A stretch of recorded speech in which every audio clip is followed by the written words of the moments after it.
आज हम लेसन 5 की एक्सरसाइज करेंगे। इसमें सबसे पहले है कॉन्सोनेंट क्लस्टर के बारे में। ये हम पहले भी पढ़ चुके हैं। टोटल अल्फ़ाबेट जो हैं वो इंग्लिश में 26 होते हैं, 5 वॉवल हैं और 21 कॉन्सोनेंट। अब हमें ये देखना है कि कॉन्सोनेंट क्लस्टर क्या है। अ consonant cluster is a group of 2 और 3 कॉन्सोनेंट्स।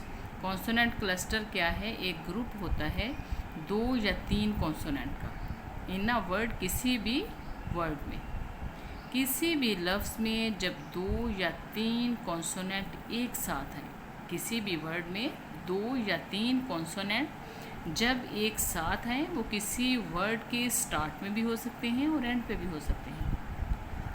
ईच कॉन्सोनेंट रिटेन्स, हर कॉन्सोनेंट रिटेन्स बरकरार रखे इट्स साउंड, अपनी साउंड को, अपनी आवाज़ को।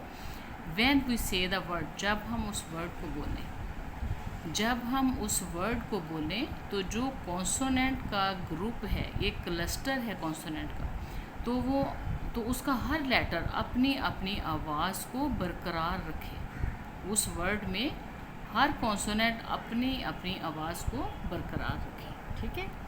2 या तीन ग्रुप होता है कॉन्सोनेंट का, 2 या 3 लेटर्स हों किसी भी वर्ड में। जैसे ये देखें रेड में लिखे हुए, जैसे ये रेड में है। सबसे पहले हम पढ़ते हैं इनिशियल कॉन्सोनेंट क्लस्टर के बारे में, फिर फाइनल कॉन्सोनेंट क्लस्टर है जो स्टार्ट में आते हैं। किसी भी वर्ड के स्टार्ट में जब कॉन्सोनेंट क्लस्टर आएगा तो उसे हम इनिशियल कॉन्सोनेंट क्लस्टर कहेंगे, और जब एंड पे 2 या 3 कॉन्सोनेंट का ग्रुप आएगा तो उसे कॉन्सोनेंट क्लस्टर, उसे फाइनल कॉन्सोनेंट क्लस्टर कहेंगे। अब जब हम ये वर्ड पढ़ेंगे तो हमें ज़्यादा अच्छे से समझ आ जाएगी कि कॉन्सोनेंट क्लस्टर क्या है। जैसे अब ये वर्ड है स्ट्रेट, स्ट्रेट।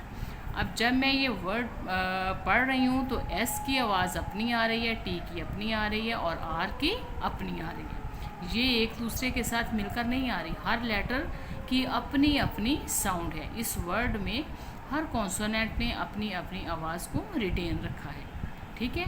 तो ऐसा ग्रुप कॉन्सोनेंट का जो होगा उसे हम क्या कहेंगे? कॉन्सोनेंट क्लस्टर कहेंगे। ये स्ट्रेट, आगे देखें स्क्रीन, स्क्रीन, देखें सा की अपनी आवाज़ है, एस की, सी की अपनी है और आर की अपनी साउंड है। Screen, splash, strip, screw, split, string, scrap, splendid. ठीक है। हर लेटर अपनी अपनी साउंड दे रहे हैं, हर लेटर अपनी अपनी साउंड दे रहा है। ठीक है। तो जब इस तरह का कॉन्सोनेंट का ग्रुप आएगा तो उसे हम क्या कहेंगे? कॉन्सोनेंट क्लस्टर कहेंगे। अगर स्टार्ट में इस तरह का कॉन्सोनेंट का ग्रुप होगा तो उसे इनिशियल कॉन्सोनेंट क्लस्टर कहेंगे, और अगर वर्ड के एंड पे होगा तो उसे फाइनल कॉन्सोनेंट क्लस्टर कहेंगे। अब ये देखें एक्सेप्ट्स, पी की अपनी साउंड है, टी की अपनी और एस की अपनी। Accepts, helps, lamps, adopts, scalps. ठीक है। Scalps, stamps, stamps, interrupts, interrupt करना। ठीक है। Interrupts, pulps, jumps. ठीक है। सबकी अपनी अपनी कॉन्सोनेंट की साउंड आ रही है, तो ये इसे कॉन्सोनेंट क्लस्टर कहा जाता है।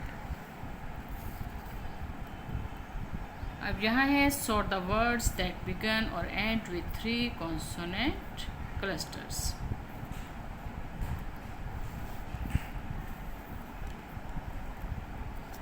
अब ये वर्ड दिए हुए हैं इन्होंने, इसमें से हमने तलाश करने हैं कि इनिशियल कॉन्सोनेंट क्लस्टर कौन सा है, कि स्टार्ट में कौन सा कॉन्सोनेंट का ग्रुप है जो अपनी अपनी साउंड दे रहा है, और एंड पे कौन सा कॉन्सोनेंट का क्लस्टर है जो अपनी अपनी साउंड दे रहा है। ठीक है। तो इनिशियल कॉन्सोनेंट क्लस्टर कौन सा है और फाइनल कॉन्सोनेंट क्लस्टर किस वर्ड में है, इनिशियल कॉन्सोनेंट क्लस्टर किस वर्ड में है, वो वर्ड हमने उसी ब्लॉक में लिखने हैं। अब ये देखिए मैंने पहले से लिख के रखे हुए हैं।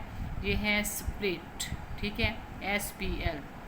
फिर आगे है स्क्रिप्ट, और ये है स्ट्रॉन्ग। ठीक है। यहाँ पे SPL, SCR, STR ये वर्ड पढ़ते हैं तो ये कॉन्सोनेंट जो है अपनी अपनी साउंड को बरकरार रखते हैं। Split, script, strong.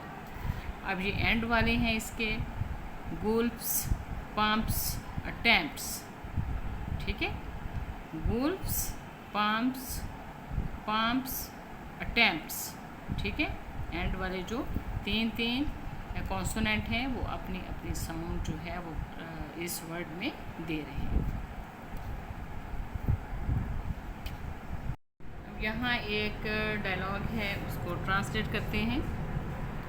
माहिरा अस्सलाम वालेकुम। अक्सा वालेकुम अस्सलाम। Mahira, did you enjoy the visit to the Faisal Masjid? क्या आपने फैसल मस्जिद की सैर से लुत्फ़ उठाया?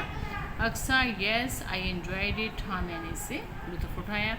आई रियली, मैं हकीकतन लाइक्ड, मैंने हकीकत में उसे पसंद किया। द ब्यूटीफुल आर्किटेक्चर, उसकी फ़न तमीर, जो खूबसूरत उसकी फ़न तमीर थी, उसको मैंने पसंद किया, ठीक है। And the big prayer room, और उसके बड़े इबादत करने वाला जो एक बड़ा सारा हाल बनाया हुआ है, ठीक है, और इबादत करने वाला जो एक बड़ा कमरा है, उसको पसंद किया। Yes I enjoyed it. हाँ, मैंने इसे लुत्फ़ उठाया। मैंने हकीकतन खूबसूरत फ़न तमीर और इबादत करने वाले बड़े कमरे को पसंद किया। व्हाट डू यू से, आप क्या कहती हैं, मतलब आप इस बारे में क्या कहती हैं? Mahira, yes I like it too, मैंने भी इसे पसंद किया। यूजली, अमूमन I don't like big light globes, हम अमूमन जो बड़े बड़े ग्लोब्स होते हैं उसे पसंद नहीं करते, बट लेकिन I like the ones in the Faisal Masjid, लेकिन जो फैसल मस्जिद में थे वो मुझे पसंद थे। दे आर वेरी ब्यूटीफुल, वो बहुत खूबसूरत, एंड अट्रैक्टिव, और पुरकशिश थे। अट्रैक्ट करना किसी जिसमें कशिश हो, जिस चीज़ में जो दिलकश चीज़ लगे, आपको अट्रैक्ट करे, ठीक है, कि वो खूबसूरत और पुरकशिश थे। Aqsa, yes you are right, जी आप बिल्कुल ठीक कहती हैं। दे लुक वेरी अट्रैक्टिव, वो बहुत दिलकश थे, बहुत पुरकशिश थे। अब यहाँ पर है आंसर दीज क्वेश्चंस, कुछ सवालात के जवाबात हैं। व्हाट डज़ द, ये पोइट लिखा हुआ है, वो शायरा है, पोइटेस आएगा यहाँ पे। What does the poetess do in her difficult times, शायरा अपने मुश्किल वक्तों में क्या करती है? इसका आंसर नोट कर लें, वो क्या करती है? शी प्रेज टू अल्लाह, वो क्या करती है? शी प्रेज टू अल्लाह, वो अल्लाह से दुआ करती है। She prays to Allah for help in her difficult times. What does the poet decide to do until she goes to sleep? ठीक है, सोने तक शायरा क्या करने का फैसला करती है कि जब तक मैं सोने के लिए जाऊं तब तक मुझे क्या करना चाहिए, वो क्या डिसाइड करती है? दूसरे क्वेश्चन का आंसर जो है वो नोट कर लें। शी डिसाइड्स, वो फैसला करती है। She decides to keep Allah close in sight until she goes to sleep, ठीक है, वो सोने तक ये फैसला करती है कि जब तक वो सोने के लिए जाए, अल्लाह ताला जो है वो उसकी नज़र में रहें, उसके सामने रहें, वो अल्लाह को अपने पास फील करे, महसूस करे। How do you thank Allah for his blessings, आप अल्लाह ताला की, जो अल्लाह ताला ने हमें ब्लेसिंग्स, नेमतें दी हैं, इसका किस तरह से शुक्र अदा हम कर सकते हैं, ठीक है। तीसरे क्वेश्चन का आंसर जो है वो नोट कर लें। We thank Allah for his blessings by praying, इबादत करके, बाय प्रेइंग एंड ओबेइंग, और ओबे करके, अताअत करके, एंड ओबेइंग हिज कमांड्स, अल्लाह ताला के अहकामात, हम अल्लाह ताला की इबादत करके और अल्लाह ताला ने जो हमें काम करने का हुक्म दिया है उस पर अमल करके हम अल्लाह ताला की नेमतों का शुक्र अदा कर सकते हैं, ठीक है। तीसरे क्वेश्चन का आंसर फिर देख लें, बहुत शॉर्ट सा मैंने आपको करवाया है। We thank Allah for his blessings by praying and obeying his commands. Look at the given clocks and read the time. यहाँ पर क्लॉक दिए गए हैं कि अमूमन बच्चों को टाइम देखना आता है, लेकिन फिर भी मैं आपको बता देती हूँ। ये देखें 12 और 1 के बीच में कितनी लाइनें हैं? 5 लाइनें हैं। तो कितने मिनट हो गए? 5 मिनट हो गए। तो 1 और 2 के दरमियान में कितनी लाइनें हैं? 5 लाइनें हैं। कितने मिनट हो गए? 5 मिनट हो गए। ये 5 और 5 कितने हो गए? 10 हो गए। जब आपको पता है कि ये दोनों डिजिट के दरमियान में 5 लाइनें हैं और 5 मिनट होंगे, ठीक है, तो आप इसको 5 का टेबल पढ़ के भी कर सकते हो। 5 1 ज़ार 5, 5 2 ज़ार 10, 5 3 ज़ार 15, तो 15 मिनट हो गए हैं। 7:15 हो गए हैं। जो ये छोटी सुई होती है ये आवर्स को शो करती है, और जो बड़ी सुई है ये मिनट को शो करती है, ठीक है, और जो बारीक होती है वो सेकंड को शो करती है, ठीक है, वो सेकंड को शो करती है। आप ये देखें, वी रीड इट एज 7:15। ये 7:15 का टाइम है, इसको हम इंग्लिश में क्या पढ़ेंगे? 7:15। 7:15 o'clock, 7:15 बजे को हम क्या पढ़ेंगे इंग्लिश में? 7:15। यहाँ पर है we read it as 11:45, 10:45 o'clock, 10:45 o'clock, ठीक है। अब देखें 10:45, 5, ये बीच में सारे मैंने क्या कहा था, 5 इसमें लाइनें लगी हुई हैं, तो 5 मिनट हुए। अब आप 5 का टेबल पढ़ के देखते हैं। 5 9 ज़ार 45, तो ठीक है, 10 बजकर कितने मिनट हो गए? 45 मिनट। तो इसे हम क्या पढ़ेंगे? We read it as 11:45। 11:15 भी इसे कहते हैं, और 10:45 भी आप कह सकते हैं। इंग्लिश में 11:45 भी कह सकते हैं। अब यहाँ पर है look at the given clocks and right the time. ये है 4:15, 4:15, 4:15 हुए हैं, 4:15, 4:15 o'clock, और यहाँ पर है 5:45, 5:45 बजे हैं। 5:45 o'clock, 5:45 o'clock, ठीक है, 5:45। ये आप अपने घर में भी सबके क्लॉक लगे होते हैं, तो उसी से प्रैक्टिस करें तो इंशाल्लाह आपको टाइम देखना आ जाएगा, कोई मुश्किल नहीं है ये। अब यहाँ पर है रीड द लेसन अगेन। आप लेसन को फिर से पढ़िए, फिर आपके लिए ये ब्लैंक्स को फिल करना आसान हो जाएगा। तो यहाँ पे मैंने ऑलरेडी फिल की हुई है। Thank you lord is a poem by Mary Fairchild.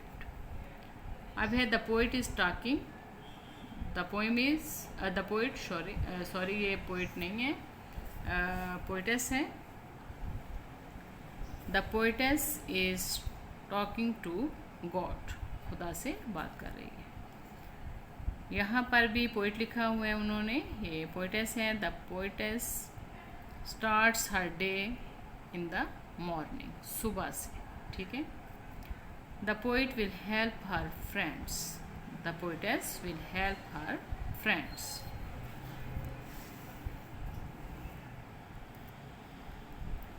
Read the given words with their meanings. अब हमने वर्ड्स को उनके मीनिंग्स के साथ पढ़ना है। प्रेज होता है तारीफ़ करना। प्रेज क्या है? तारीफ़ करना।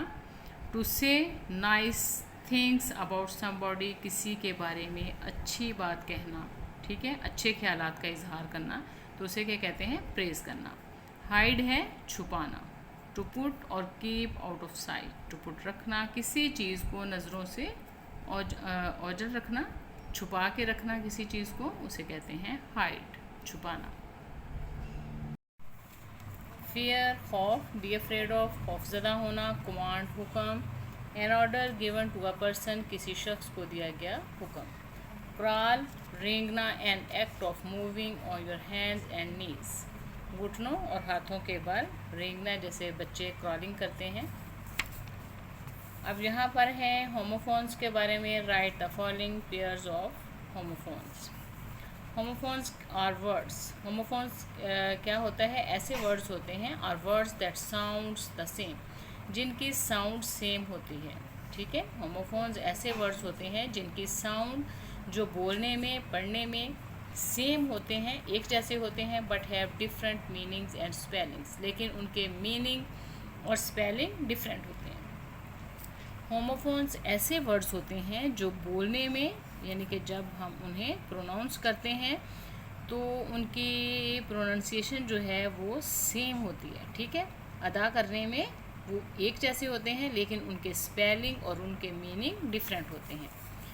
ये इस तरह के वर्ड्स जो हैं ये होमोफोन्स कहलाते हैं। जैसे सन, सन, ये भी सन है, इसे भी हम सन पढ़ेंगे और इसे भी सन पढ़ेंगे। ये दोनों बोलने में सेम है, ये दोनों वर्ड्स बोलने में सेम है, लेकिन दोनों के स्पेलिंग डिफरेंट है और मीनिंग भी डिफरेंट है। दोनों के स्पेलिंग भी डिफरेंट है और मीनिंग भी डिफरेंट है। जिन वर्ड्स के स्पेलिंग डिफरेंट हों, मीनिंग डिफरेंट हों, लेकिन वो वर्ड्स जो हैं बोलने में सेम हों, तो क्या कहलाते हैं? होमोफोन्स कहलाते हैं। जैसे सन बेटा, सन सूरज, ठीक है। स्टील फौलाद, स्टील चुराना। प्रे इबादत करना या दुआ करना, प्रे शिकार। लेसन लेस करना जैसे होता है, लेसन कम करना, लेसन सबक, ठीक है। बहुत ही आसान है होमोफोन्स। अब यहाँ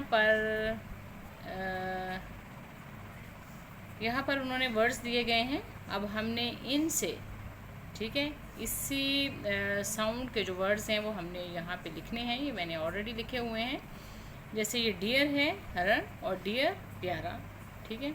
नाइट, ये भी नाइट है, नाइट रात, और ये नाइट फौजदार मनसबदार को कहते हैं। और ये है सी समंदर, सी देखना। रेन लगाम और रेन बारिश, ठीक है। अब ये वर्ड्स बोलने में सेम है, लेकिन इनके स्पेलिंग डिफरेंट है और इनके मीनिंग भी डिफरेंट है।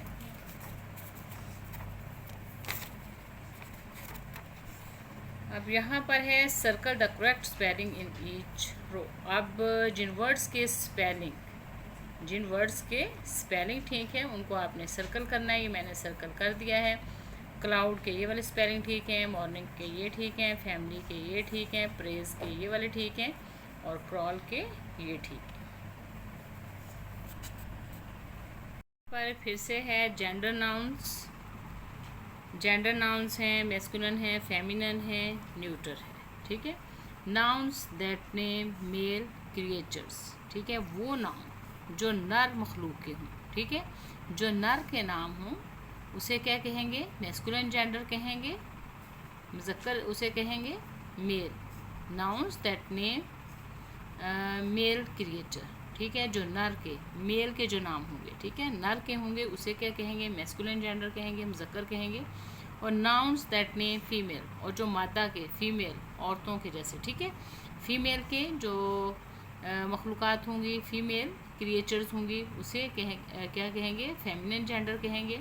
और nouns that name non living, और जो बेजान चीज़ों के और जो नॉन लिविंग थिंग्स के नेम होंगे उसे न्यूटर बेजिन्स जेंडर कहेंगे, ठीक है, न्यूटर जेंडर बेजिन्स। अब यहाँ पर है मैस्कुलिन फेमिनिन न्यूटर। मैस्कुलिन जैसे नर, husband father uncle tiger, feminine wife mother aunt tigress, और neuter knife chair bag pencil.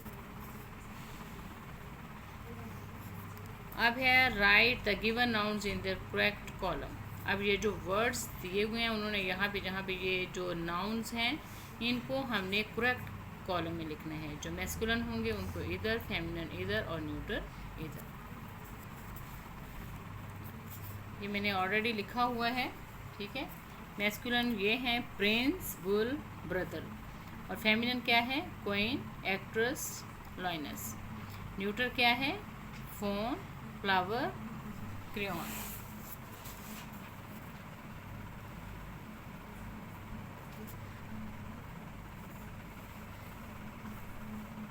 अब यहाँ पर है underline the nouns in the given sentence, then rewrite the sentences changing the gender of the underline nouns. अब जो gender है, ठीक है, उसको हमने अंडरलाइन करना है। यहाँ पर जो भी जेंडर है उसको, जेंडर नाउन जो भी है उसको हमने अंडरलाइन करना है। और फिर हमने क्या करना है? चेंजिंग द जेंडर, फिर हमने उसके जेंडर को चेंज करना है, ठीक है, जेंडर को हमने चेंज करना है। जैसे ये नीस है तो यहाँ पे क्या आएगा? नेफ्यू आएगा। यहाँ पे नीस है तो यहाँ पे क्या आएगा? नेफ्यू आएगा इसका, ठीक है। My nephew has a pet cat name Kitty, ठीक है, ये है भतीजी और ये है भतीजा, माई नेफ्यू, ठीक है। तो अब यहाँ पर नीचे क्या है? The waiter is waiting for the order, ठीक है। वेटर का क्या होगा? मोनस क्या होगा? फेमिनिन क्या होगा? Waitress. The waitress is waiting for the order. ठीक है, आपने इसके जेंडर को चेंज करना है। यहाँ पर नीस है, इसका नेफ्यू आएगा, ये वेटर है, इसका वेट्रेस आएगा। He is our headmaster. अब यहाँ पर इसका जेंडर चेंज करेंगे तो यहाँ पर ही की जगह पे शी आ जाएगा। ठीक है, she is our head mistress, he is our headmaster, she is our head mistress. ठीक है, ही का क्या होगा, शी होगा, तो अब ये दोनों को हमें चेंज करना पड़ेगा। ठीक है, ही की जगह पे क्या आएगा, शी आएगा। ठीक है, ही शी मुज़क्कर मोनस, headmaster head mistress. The tigress is running in the jungle, the tiger is running in the jungle. My aunt will come tomorrow, my uncle, aunt का क्या होगा, अंकल, आंट का क्या होगा, uncle. My uncle will come tomorrow. अब नीचे है यहाँ पर बी डू, ये हेल्पिंग वर्ब है, be do and have as helping verbs negative form. कि नेगेटिव फॉर्म में जब हम इन हेल्पिंग वर्ब को इस्तेमाल करते हैं तो इसके बाद हम नॉट का यूज़ करेंगे। Read the given sentences and notice the use of helping verbs. ये हमने सेंटेंस पढ़ना है और हेल्पिंग वर्ब को किस तरह से यूज़ किया जाता है वो देखना है। She is not playing with the doll. अब ये इज़, आर, वाज, है, वर, हैज़, ये सारे क्या हैं, हेल्पिंग वर्ब हैं। तो हेल्पिंग वर्ब के बाद जब नेगेटिव बनाएंगे तो हेल्पिंग वर्ब के बाद हम नॉट लगाएंगे। She is not playing with the doll, they are not going to Lahore, he was not on leave, we have not received the parcel, they were not tired, she has not completed her tasks। यहाँ पर देखें क्या लिखा हुआ है उन्होंने, be ये helping verb है, बी डू एंड हैव और हेल्पिंग वर्ब्स, ये हेल्पिंग वर्ब्स हैं व्हेन जब they are used with an other verb, जब इनको हम दूसरे वर्ब के साथ इस्तेमाल करते हैं इन अ सेंटेंस। किसी भी सेंटेंस में जब हम इन हेल्पिंग वर्ब को किसी दूसरे हेल्प के साथ इस्तेमाल करते हैं, वर्ब के साथ इस्तेमाल करते हैं, be do and have are main verbs, ये मेन वर्ब्स हैं। ठीक है, be do and have are main verbs, ये मेन वर्ब्स हैं व्हेन जब they are used alone in a sentence, जब ये किसी सेंटेंस में बी डू और हैव, जब किसी सेंटेंस में सिर्फ यही आती हैं। ठीक है, इसके साथ कोई और हेल्पिंग वर्ब नहीं होती, तो फिर यही मेन वर्ब होती हैं, तो फिर यही मेन वर्ब होती हैं जब ये किसी, लेकिन बाज़ ऐसे भी होता है कि be do and have are helping verbs, helping verbs के तौर पर भी इस्तेमाल होती हैं जब मेन वर्ब कोई और हो। लेकिन जब कोई और मेन वर्ब नहीं हो, जस्ट ये बी डू और हैव आए, तो फिर वो उस सेंटेंस में ये खुद मेन वर्ब होती हैं। ठीक है, and have are main verbs when they are used alone in a sentence, जब ये अकेली सेंटेंस में इस्तेमाल होती हैं, इसके अलावा कोई और वर्ब ना हो, तो यही मेन वर्ब होती हैं, बी डू और have. We use not with be do and have, तो नेगेटिव बनाने के लिए हम क्या करेंगे, be do and have helping verb के बाद हम नॉट लगा देंगे when they are used as helping verbs in negative sentence. ठीक है, वी यूज़ नॉट, हम नॉट का इस्तेमाल करेंगे विद बी, बी के साथ, डू के साथ एंड हैव के साथ, व्हेन जब दे आर यूज्ड वो इस्तेमाल होंगी as helping verb in negative sentence, जब नेगेटिव सेंटेंस में ये हेल्पिंग वर्ब के तौर पर इस्तेमाल होंगी तो हमने नॉट इनके बाद लगाना है। ठीक है, बी डू और हैव के बाद हमने नॉट लगाना है। अब यहाँ पर है circle the helping verbs and underline the main verb in the given sentences. अब जो मेन वर्ब है यहाँ पे उनको हमने अंडरलाइन करना है और जो हेल्पिंग वर्ब है उनको हमने सर्कल करना है। तो यहाँ पे मैंने सर्कल कर दिया है, are, has, did, had, is, ये हेल्पिंग वर्ब है, को सर्कल कर दिया है, अंडरलाइन कर दिया है मेन वर्ब को, grazing, soon, watch, gone, drinking. अब नीचे है read the given phrases and sentences, notice the use of apostrophe and exclamation mark. ठीक है, and exclamation mark is use to express sudden feelings और इमोशंस। तो जैसे exclamatory sentence होते हैं, ठीक है, ये उसी में इस्तेमाल होता है। एक्सक्लेमेशन मार्क तब इस्तेमाल होता है जब हम अपनी अचानक किसी चीज़ को देख के हम खुश हो जाएं या हम उदास हो जाएं या डर जाएं या कुछ भी हो, जो हमारी सडन फीलिंग्स, फ़ौरन से जो हमारी किसी भी चीज़ को देख के, किसी अच्छी चीज़ को देख के, बुरी चीज़ को देख कर, ठीक है, खुशी में या खौफ में जो हमारी सडन फीलिंग्स होती हैं, अचानक से हमारी जो फीलिंग्स आती हैं, तब हम उन फीलिंग्स के लिए क्या इस्तेमाल करते हैं? एक्सक्लेमेशन मार्क का इस्तेमाल करते हैं। An apostrophe is use to show possession, ठीक है, मलकियत को शो करने के लिए हम अपोस्ट्रॉफी का यूज़ करते हैं। ये मैं आपको पहले करवा चुके हैं, उसकी अलग से भी मैंने वीडियो बनाई हुई है अपोस्ट्रॉफी के बारे में, ठीक है। मलकियत किसी भी चीज़ के पास किसी का होना, किसी की मलकियत को शो करने के लिए कि फ़लाँ चीज़ जो है उसकी मलकियत में है या मेरी मलकियत में ये चीज़ है, तो तब हम अपोस्ट्रॉफी का यूज़ करते हैं। जैसे यहाँ पर है द कस्टमर्स ट्रॉलीज, ठीक है, द कस्टमर्स ट्रॉलीज, जो ग्राहक हैं बहुत सारे, जब जमा में चीज़ आएगी, जब जमा में जब कस्टमर्स आएगा, ठीक है। अगर एक कस्टमर होता तो हमने फिर अपोस्ट्रॉफी लगाना था, उसके बाद हमने एस का यूज़ करना था। तो यहाँ पर ज़्यादा कस्टमर हैं तो फिर कस्टमर्स जब जमा हो, जमा सब्जेक्ट हो, ठीक है, जमा सब्जेक्ट हो, तो फिर हम क्या करेंगे? अपोस्ट्रॉफी एस के बाद लगाएंगे। The customers trolleys. अब यहाँ पर है स्टूडेंट्स नोटबुक, तो अगर सब स्टूडेंट्स की बात होती, एस इसके साथ होता तो अपोस्ट्रॉफी बाद में आता। यहाँ पे एक स्टूडेंट की बात हो रही है, ठीक है, एक स्टूडेंट की बात हो रही है, ठीक है, सिंगल स्टूडेंट की, स्टूडेंट्स नोटबुक, ठीक है। तो यहाँ पे फिर हमने स्टूडेंट के बाद अपोस्ट्रॉफी और फिर एस। हुर्रा, ये हमारी सडन फीलिंग के लिए है, hurrah we have won the match, ठीक है। तो ये हमारी अचानक हमने मैच जब जीत लिया, हमें बहुत ज़्यादा खुशी हुई, तो इसके लिए हम एक्सक्लेमेशन मार्क का इस्तेमाल करेंगे। माई डॉटर्स हैट, मेरी बेटी की हैट, तो सिर्फ एक बेटी की बात हो रही है, माई डॉटर्स हैट, बेटी की, ठीक है। सिंगल जब सब्जेक्ट हो, ठीक है, सिंगल नाउन जब होगा तो फिर सिंगल नाउन जब होगा तो हम क्या करेंगे?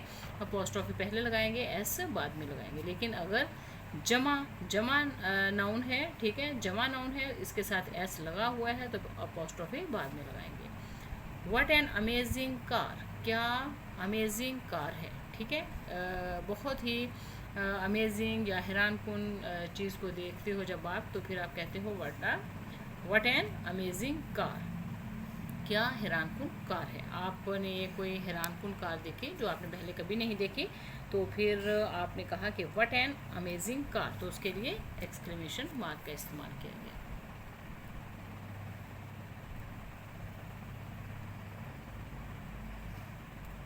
यहाँ पर है rewrite the given phrases and sentences correct punctuation in your notebook. अब हमने करेक्ट पंक्चुएशन का इस्तेमाल यहाँ पे करना है। सबसे पहले मैंने आपको बताया था जब भी सेंटेंस स्टार्ट होगा तो उसका पहला लेटर जो है वो कैपिटल आएगा, ये एम कैपिटल हम लिखेंगे। माई ब्रदर्स कार, मेरे भाई की कार, ठीक है, माई ब्रदर्स कार, भाई की, ये मलकियत को शो करने के लिए अपोस्ट्रॉफी का यूज़ किया जाता है, तो ये आर के बाद हम अपोस्ट्रॉफी का यूज़ करेंगे, फिर एस आएगा, ठीक है। माई ब्रदर्स, मेरे भाई की कार, माई ब्रदर्स कार। यहाँ पर भी ओ कैपिटल आएगा और उसके बाद एक्सक्लेमेशन साइन आएगा, oh. I forgot your name, end पे डॉट आएगा कि मैं आपका नाम, ओ मैं आपका नाम भूल गया, हैरान हो गए किसी से कहना कि मैं आपका नाम भूल गया।